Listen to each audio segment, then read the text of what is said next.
I was reading today in Ordinary Goodness.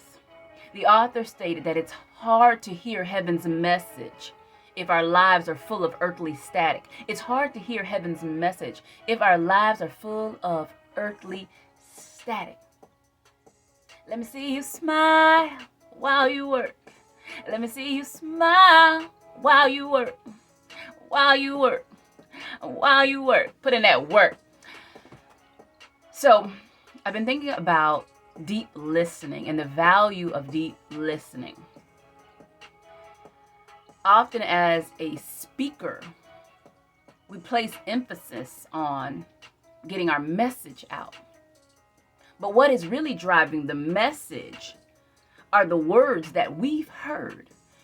We've heard individuals express complaint. We've heard individuals express heartache and pain. We've heard individuals express frustration. Then we articulate solutions. We communicate and convey ways to ease the suffering.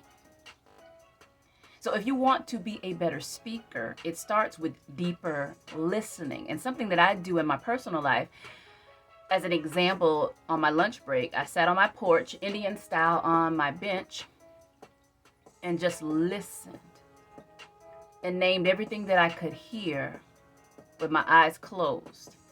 I could hear the birds chirping. I could hear a water hose watering the ground. I can hear a couple arguing. I could hear someone's engine revving up. I could hear the dogs barking. I could hear the fly going across my face.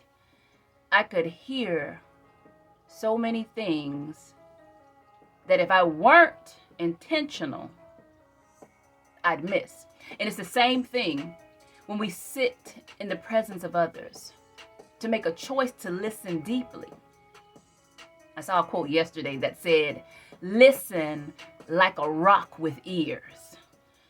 Being still, being fully present, taking it all in without interrupting. Listen like a rock with ears. And so if you are dealing with anxiety on today in the midst of ambiguity, one of the keys that you're going to have to learn is how to adapt in the unknown, in ambiguity.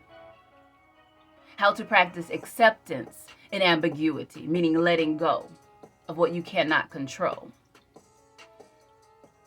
In ambiguity, the practice becomes affirming yourself in ambiguity. There are so many things that we can do in ambiguity. Take action in ambiguity. Accountability is big in ambiguity, because if you start focusing on the unknown, you stop taking action, you stop holding yourself accountable. But that affirmation will reground you and fuel your assurance to keep moving forward. You can feel and move forward at the same time. Yes, you can. So learn how to anchor yourself in ambiguity with the words that you speak and the thoughts that you think. Retire in thyself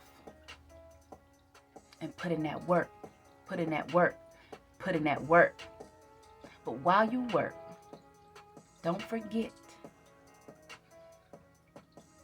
to smile.